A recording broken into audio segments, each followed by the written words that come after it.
If only he had a beer. One of the most important things you should do if you're going to be a speaker is to hand your evaluator an introduction. And when Chris came to me, I noticed he talked a little bit about his presentation, but there was no introduction. Then I looked to the side and I saw this little placard on the table. It says Chris Toffee Speaks, and it has a picture, so I could recognize him when he came to ask me to. Then Chris told me, well, I'm not prepared. I don't know what I'm going to say. Join us to discover how to reach your maximum potential to live a fulfilled life. I think he knows what he wants to talk about. Saturday, July 27, 2013. If he's not prepared for this, he's probably prepared for this. So my guess is we're going to hear something that we might hear on Saturday, July 27th, if we attend. So let's welcome Chris Toffee as he talks to us about planning.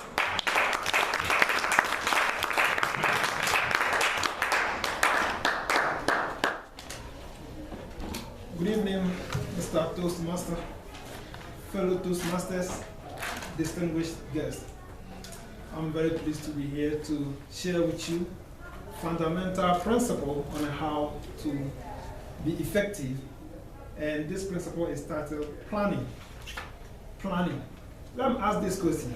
How many of us believe this common saying that failing to plan is planning to fail? How many of us believe it? If you believe it? Wow, we all believe that. Failing to plan is planning to fail. What does this concept tell us? This means that if you don't plan to get what we want, we are planning to get what we don't want. Failing to plan is planning to fail means that if you don't plan to be healthy, you are planning to be sick. If you don't plan to be rich, you are planning to be broke. If you don't plan to be successful in the future, it means you are planning to be a loser. That's what this concept means.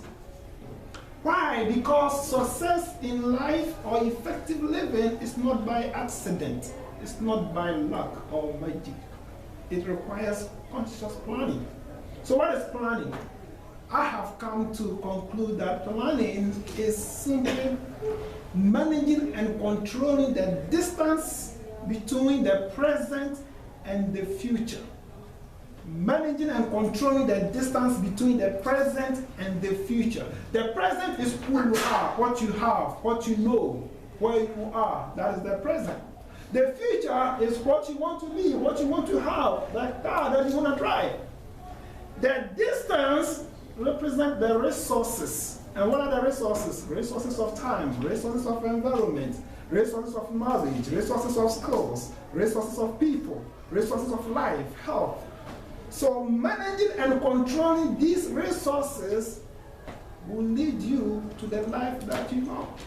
And one thing that blew my mind as I was studying this concept, I used to think that, one needs to have a good life in order to plan. One needs to have money in order to plan. But I discovered that, everybody is qualified to plan, including the sick, including the broke. If you are broke, you can plan to be rich. If you are sick, you can plan to be healthy. If you don't like the direction of your life, you can change it. You can change it. And the amazing thing is that the resources between the present moment to the future are all free. Time, you don't pay anything. Life, you don't pay anything. Health, environment, the people that we know, the knowledge that we have, the skills that we have, they are all free. We can decide to plan the direction of our life. We know. So it's so amazing that only few studies show that about 3% of Americans actually have concrete direction of their life written down in a paper. Planning, to help you to understand it better, is just like a roadmap to the future.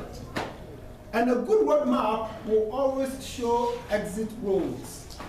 When I was coming here, I passed by several exit roads. They were actually good exit roads. But I passed by them. I had to choose specific exit that led me here. Even though those roads were good, I never used them. Why? Because they were not the right roads to get me to where I wanted to go. The same thing applies to our life. The friends that we have, they are all good. But to get to where you want to go, you want the right friendship, the right association. So when you have a plan, you'll be able to tell, is this friend good or right? You know, and you will be able to determine a good friend and a right friend based on where you are going. And if you don't know where you are going, how can you determine either it's a good or right? So I encourage you to have a plan. Another thing is that a good roadmap will always show mountains and hills. You know, mountains and hills don't stop you to get your destination. All that they demand is extra effort, strategy, skills. That's what mountains and hills do. They don't stop you to get your destination. When I decided to be a speaker, I wrote down my plan, and my plan that I wrote down led me to pass through the classroom to be a teacher, to work on my English, to work on my confidence level, to work on my communication skills. So I saw teaching as a necessary step to get through where I wanted to go. In the classroom, I'll be hearing a whole lot of insults. You know, people be talking, calling me stupid teacher, go back to Africa in the jungle.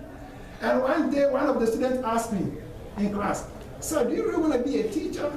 And I said in my heart, it is on my roadmap to get to where I want to go.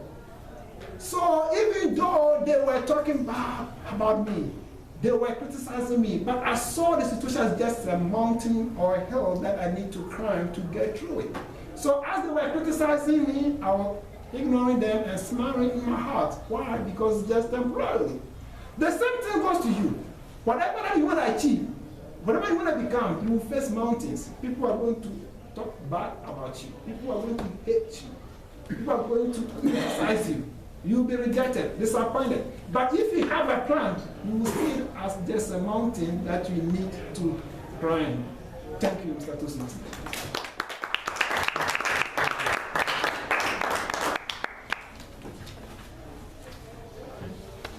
All right, would everyone please write some comments to Chris on his presentation? Comments in the basket of love as it goes around the tables, and make absolutely certain that the comments are placed in the hands of Chris Coffey. Give us 1 minute, Madam Timer, to accomplish this.